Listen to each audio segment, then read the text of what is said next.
Halo, selamat siang pemirsa. Kita bertemu kembali dalam program Lunch Talk bersama saya Ade Mulya. Ya, dan juga bersama saya Cakri Miller.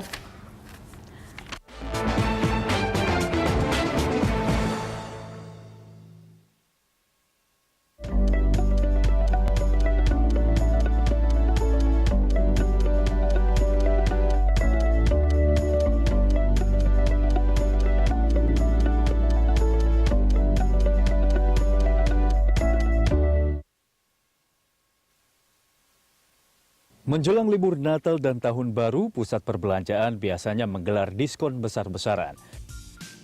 Mendapatkan barang berkualitas dengan harga murah tentunya menggoda minat pembeli untuk datang mengunjungi mal.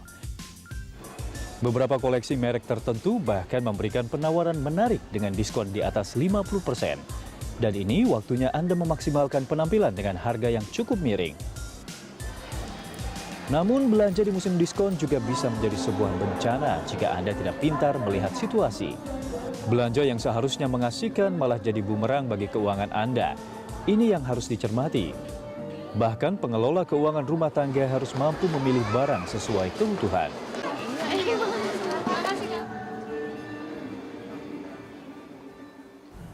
Ya pemirsa, dan untuk membahas lebih lanjut mengenai cermat di saat musim diskon telah hadir di studio kami perencana keuangan Prita Hapsari Gozi beserta artis yang juga pengelola keuangan keluarga Ivi Batuta. Selamat siang semuanya. Halo. Mbak Ivi dan Mbak Prita. Ini namanya Girls Talk yang ngomongin tentang Girls diskon. Tapi kalau ngomongin diskon akhir tahun biasanya laki-laki juga ikut-ikutan belanja ya. Nemenin tapi juga sembari ikut belanja ya.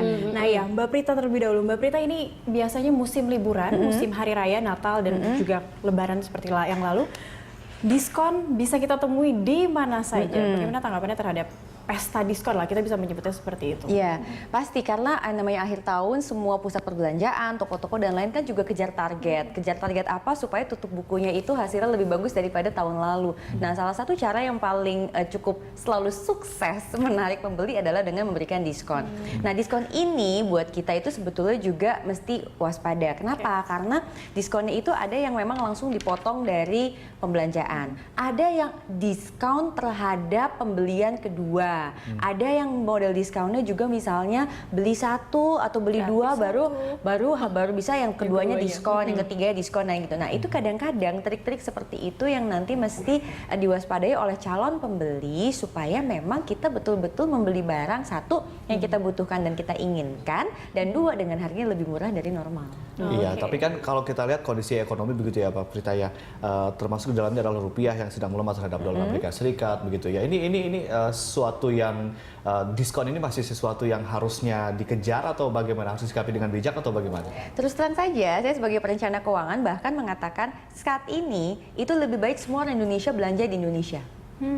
Kenapa? Karena kita masih menikmati, kalau ini barang-barangnya misalnya dari luar negeri, kita masih menikmati kurs yang lama karena barang ini datangnya sudah dengan istilahnya deal dengan kurs yang lama. Di awal tahun lalu. Ya, jadi harga yang saat ini ada itu adalah harga bukan mengikuti dolar yang naik. Nah, kemudian kalaupun kita suka belanja barang-barang produksi dalam negeri, ini juga tentu momen yang sangat tepat karena biasanya orang banyak mendapatkan tambahan penghasilan dan lain-lain. Kita juga akan ada kebutuhan kasih kado atau macam-macam lah. Nah, itu bisa berarti belanja ke Singapura atau ke Bangkok belum tentu lebih murah. Oh, belum tentu. Oke.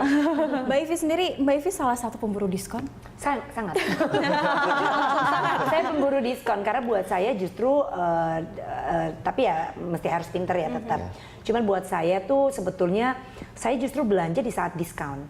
Dan kalau misalnya Anda suka belanja gitu, berarti pasti Anda memperhatikan bahwa diskon itu emang ada waktu-waktunya kan?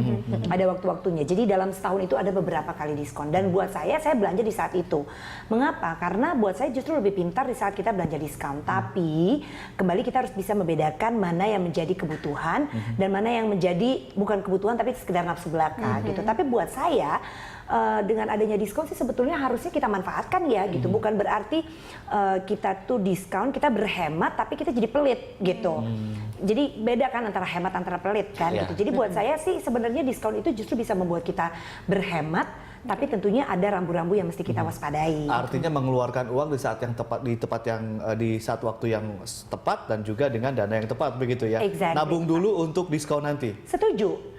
Jadi kalau buat saya, kalau saya pribadi, saya dan keluarga, saya dan suami itu justru membiasakan diri kami untuk menahan hawa nafsu belanja ketika belum musimnya diskon itu tiba gitu. Karena kadang-kadang kita suka gini, ntar bentar lagi diskonnya juga harganya turun gitu. Dan ternyata memang betul gitu. Kita cuma hanya menunggu bersabar beberapa bulan saja, kemudian kita mendapatkan barang yang kita impikan gitu dengan harga diskon gitu. Jadi siapa yang tidak mau? Sebetulnya justru kita lebih pintar kan. Oke, jadi tidak nafsu ketika ada barang new arrivals gitu ya?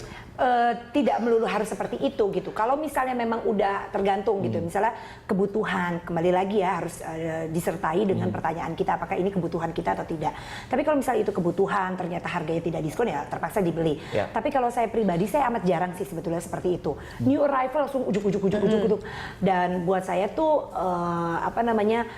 terutama membeli barang-barang retail itu saya nggak perlu harus jadi trendsetter, dan mungkin orang juga tahu bahwa saya itu bukan trendsetter ya, dan buat saya nggak penting-penting banget juga jadi trendsetter sih. Tunggu diskon dulu ya. Iya nggak apa-apa juga. Oke, kita lanjutkan perbincangan kita di segmen berikutnya. Pemirsa tetaplah di Dialog Lunch Talk.